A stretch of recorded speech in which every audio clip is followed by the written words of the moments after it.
We're into mid-January, and the World Health Organization tells us that last week saw 3 times as many COVID infections globally as the same week in 2021, but fortunately, only half as many deaths.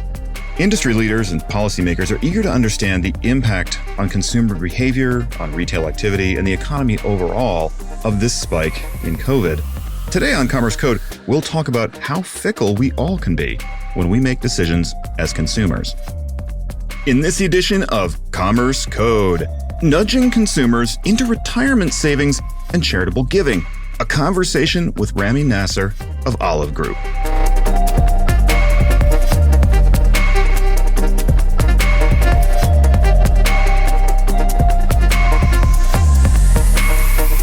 Dan Carell here, and this is Commerce Code, brought to you by DCA, the Digital Commerce Alliance. Thanks for joining us for insights into the evolving world of digital commerce.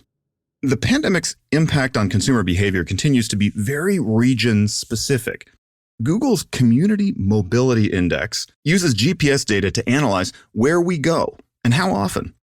As of January 9th, the U.S. Mobility Index showed that Americans visited retail establishments 21% less than the same week in 2021 on average, reflecting a reduction in activity as a result of the spike.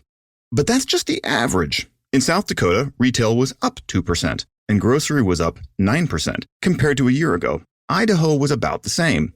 By comparison, Washington, D.C. saw a 53% reduction in retail trips, and California and New York saw reductions in retail visits of around 35% each. So different groups of people react differently to similar situations. Today, we'll take that theme and pivot to a topic that also relates to everyone's long-term well-being.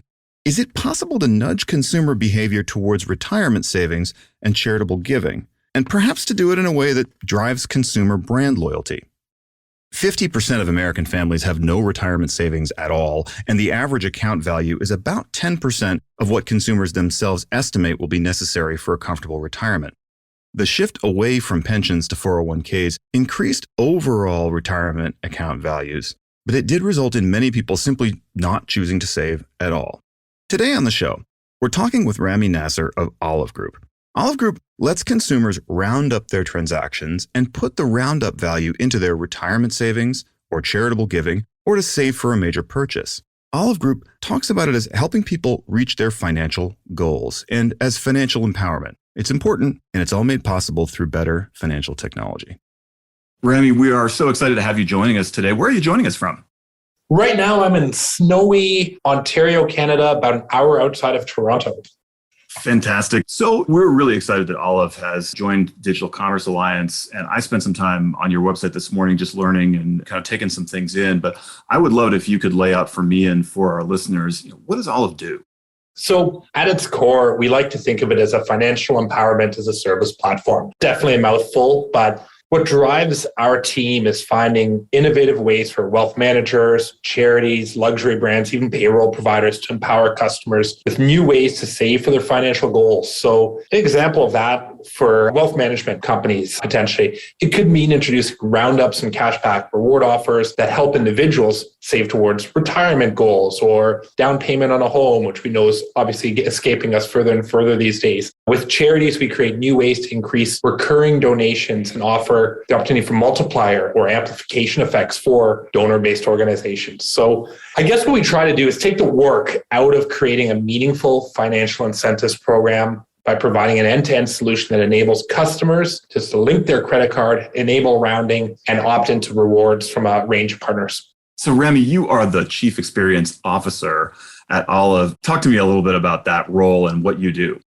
I'm not big on titles. I've never really been a big fan of them, but really I am the day in, day out champion for what customers ultimately need. So we're a B2B platform. So our enterprise clients, wealth managers, donor-based organizations, brands, retailers, etc. My first role is to ensure that we're listening to their needs and building our solution, our feature roadmap, all of that in response to that, rather than assuming really that we know what they're looking for. The second aspect of my role on the end user side, which is our clients and customers, is making sure that we're imparting learnings across our different enterprise clients to one another, being essentially a knowledge integrator so that we are creating just ultimately great user experiences for people in terms of reaching their financial goals and rewards.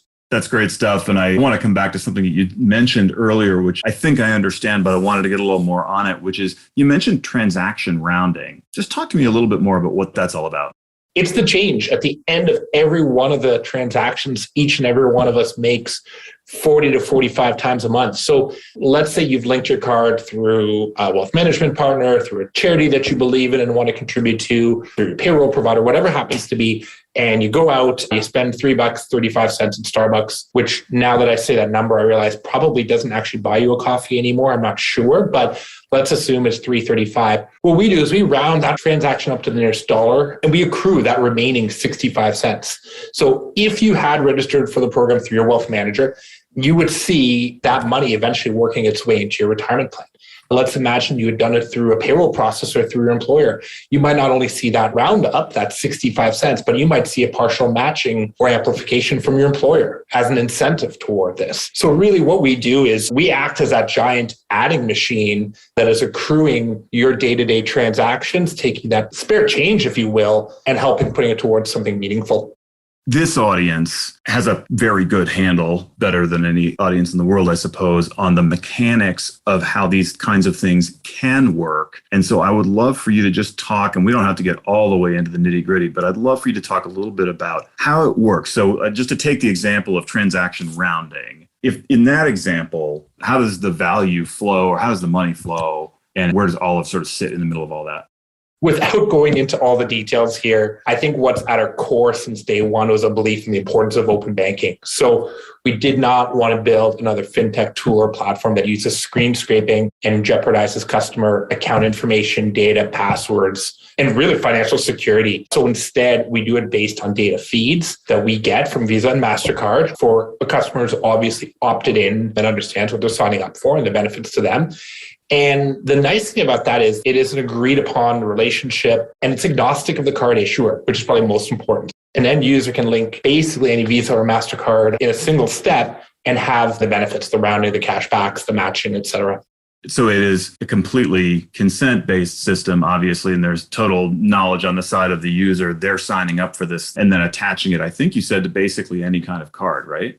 Yeah, and let's be fair here. A screen scraping approach where the system goes and reads what's on the screen once logged into your account is still consensual and consent-based, right? We didn't want to do that. There are many cases where screen scraping nullifies the protections you have in your agreement with your bank, with your credit card issuer, because you've essentially given as an end user your password to a third party. I don't want to go to the nitty-gritty of that, but we just didn't feel that that is where things are headed. We're moving towards more open models. Best way I found to describe what open banking is actually through Facebook. I'm a cyclist. I like biking. I use an app on my phone called Strava. But I logged in to Strava via Facebook. And when I made that first connection, Facebook popped up and said, hey, Ramy, Strava wants to access your friends list, your likes, your interests, your email address. Which ones do you want to give? Which ones you don't? I find that a very good simile, I guess, to what open banking, the vision for it is. And open banking is ultimately about giving the end user control of their own financial data. And that's core to everything that we're focused on.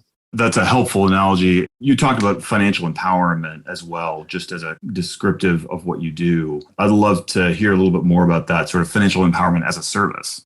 Early on, we spent a lot of time researching, thinking about, and talking to people from all walks of life about what does it mean when we think about financial wellness? And the three pillars that really stood out to us were financial inclusion, financial literacy, and financial empowerment. First two are vitally important, and there are amazing companies and nonprofit organizations working to create meaningful paths forward towards financial inclusion, towards better financial literacy. We felt strongly that there weren't enough easy to use, secure, and scalable platforms out there for the empowerment piece. When everyone's included, when everyone understands and has a good basis in financial literacy, how do they take action going forward? And empowerment is about giving consumers and families control over their financial goals and reducing the friction in achieving these goals. So we set out to build a first financial empowerment as a platform service and have had unbelievable support along the way from programs like MasterCard Start Path program to not only empower us in the vision, but also validate our hypotheses and our strategy as we've built this company.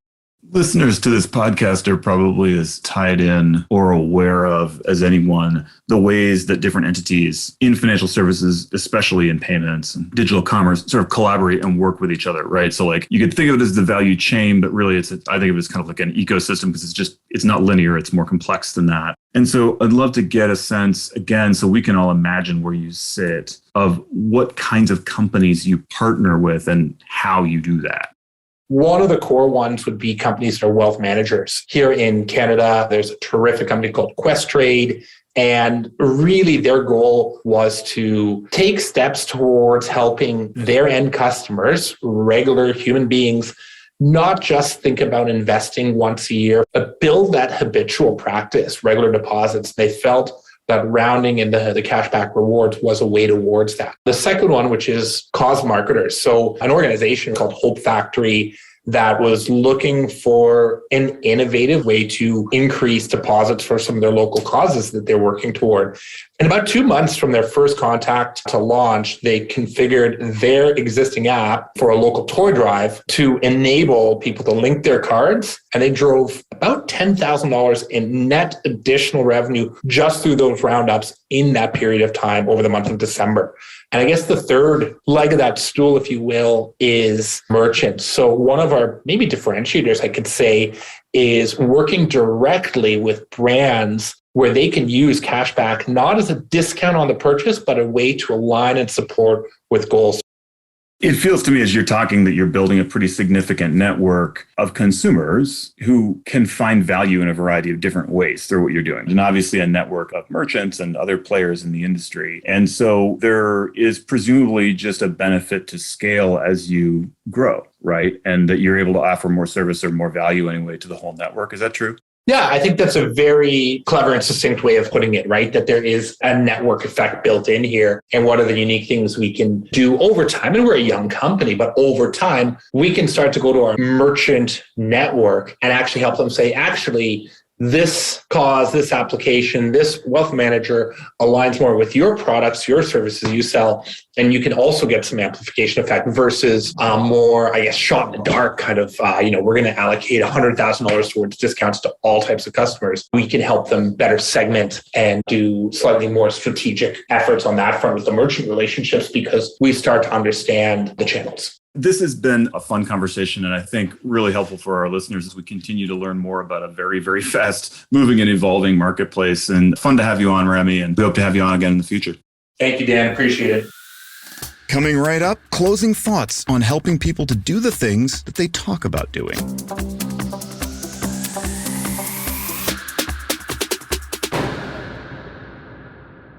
People talk about what's important and they do what's easy. That's one of the few things I know for sure. It's acutely true when it comes to retirement savings.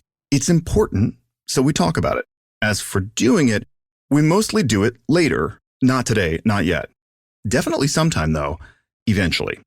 Eventually never comes for about half of Americans. And the other half have surprisingly small retirement balances. Their incomes are pretty good. So for the top half, it's not really a lack of money. It's that we don't do what we say is important. So, can we help people to do the stuff that they say is important? I think the digital commerce industry is in a far better position than anyone else to make that happen.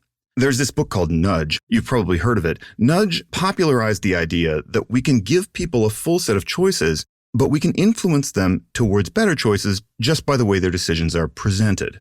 It was written by an economist and a lawyer, but please don't hold that against the book entirely. One of the points of Nudge is that we strongly tend to accept defaults. So accepting a default allows our tired brains to just save some energy so we can use it elsewhere, like on fantasy football or something. So when we get a driver's license, for example, if the default is that we're consenting to be an organ donor, most people just accept that default, and it has been shown to massively increase the number of organ donors in that state. There are legions of examples like this, and I think we all get it, why this works. Well, people can set their own defaults, and that's what Ramy is doing at Olive. I can set the default that my future roundups go to my retirement account or to my favorite charity. Future Dan, being human, being lazy, accepts the default, and retirement age Dan is going to be really happy about that. Behavioral insights like this are critical in any part of digital commerce that involves humans, which I think is all of it. The task then is for us to use these kinds of insights to help people act on what they know is best for themselves and to do it in a way that grows our business, that builds loyalty, that enhances value for our enterprises. If you're interested in more on this topic, check out a podcast called Hidden Brain, particularly a January 3rd episode. It's titled Choose Carefully. Ramy told me about it after we finished recording, and it's a good review of many of these ideas with a leading business professor. To find out more about the latest trends in digital commerce and digital advertising, check out our website, www.digcomall.org.